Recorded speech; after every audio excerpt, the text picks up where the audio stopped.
Welcome to another day of Closed on Mondays. You got Mun, Skeleton the Bee. Now, Mun, for the ones that don't know me, now you do. Let's get into this podcast. Last week, I want to pause on it. Last week, I wanted to make it sweet, simple, and short. I gave you guys a few steps to get started with the month of February, really with the whole year.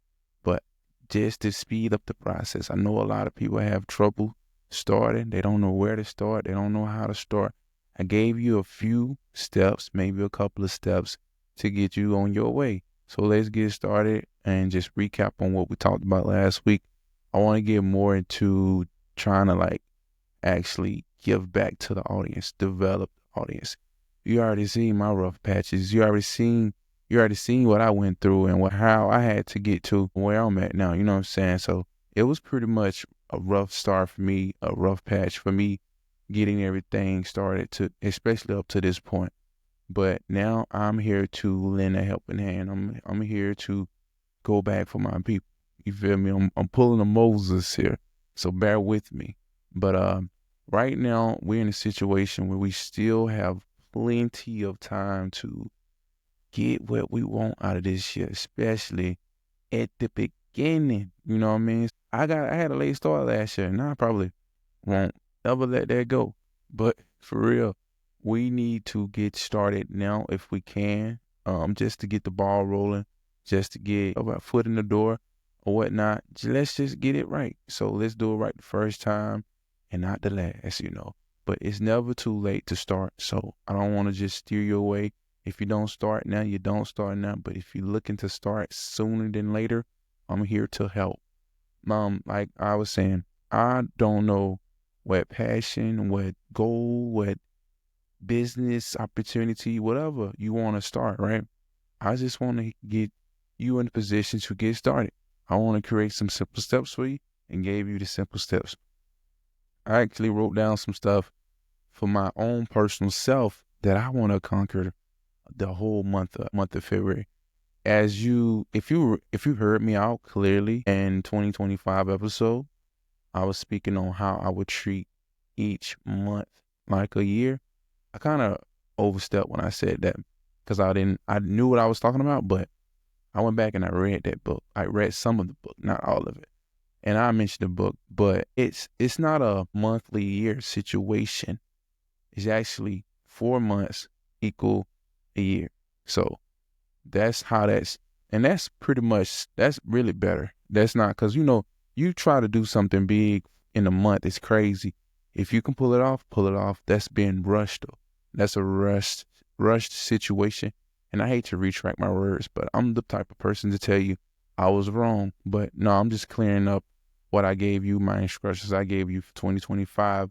Not, I wasn't giving you any instructions to take amongst yourselves, but I'm here. I'm going to do it, and I'm going to, like I said, just reverse it a little bit and just give you the real insight. So what I plan on doing for this year, I want to create uh every 12 weeks. I'm gonna treat it like a year, and within that 12 weeks, I'm gonna get a lot done. I'm gonna get multiple things done. Even up to this point, how I had it scheduled to do it month by month, it wasn't a bad thing. I had a lot of small goals.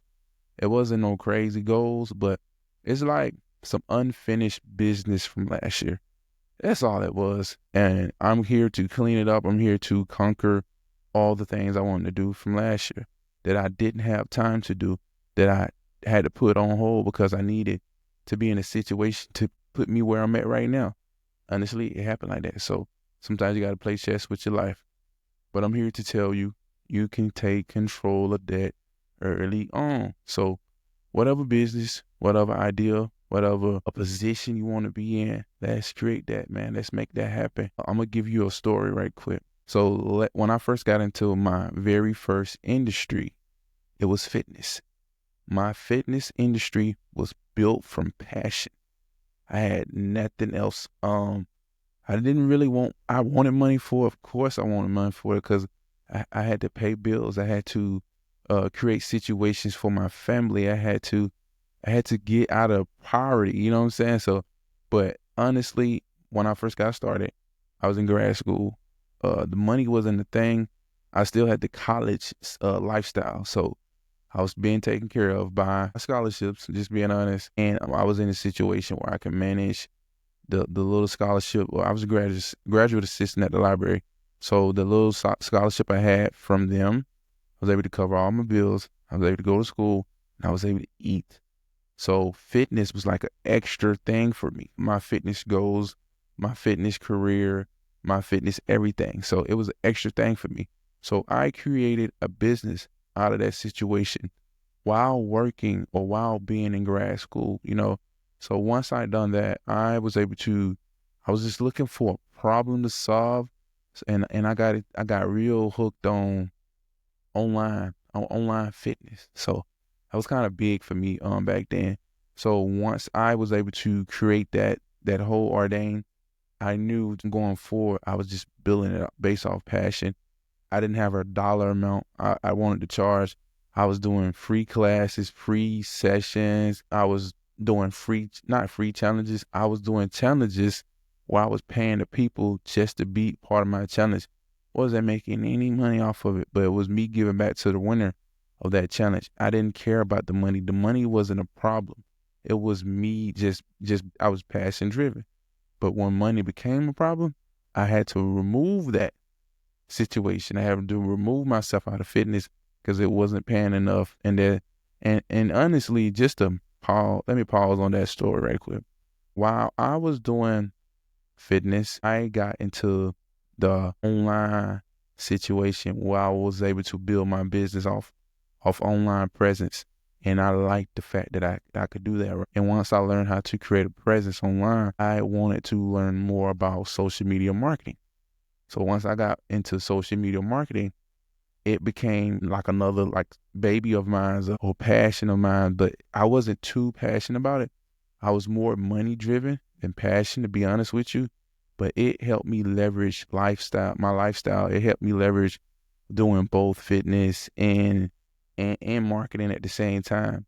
So just to say that when I had to end up choosing marketing over fitness only because it paid and it kept me to float, you know what I'm saying? And it kept money in my pocket, bills paid, and my lifestyle was pretty good with it, right? And also I learned that I was able to expand my mind from something totally different. I was learning about each and every business. That's how I became an entrepreneur, period. It wasn't really fitness. It was I guess the drive to grow within any space. So I say that to say this.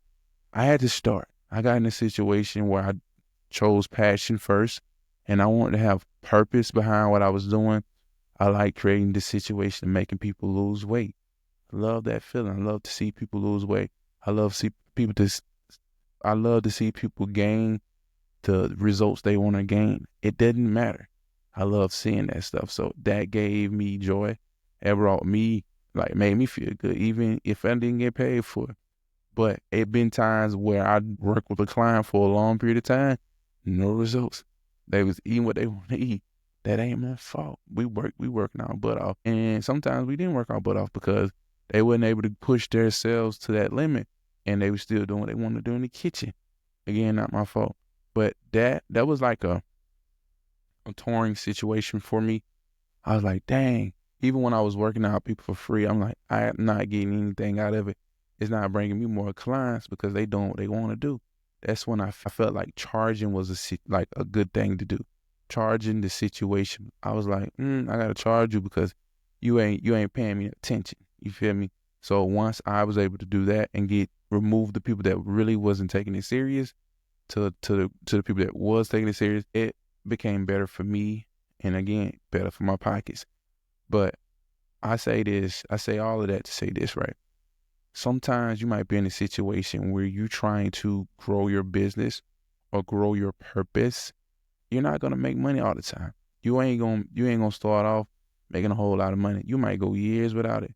But if you purpose driven and you stay of course, I promise you the money gonna come. The money always gonna come. So you gotta stay in that situation. You gotta stay on the ground and you gotta keep going.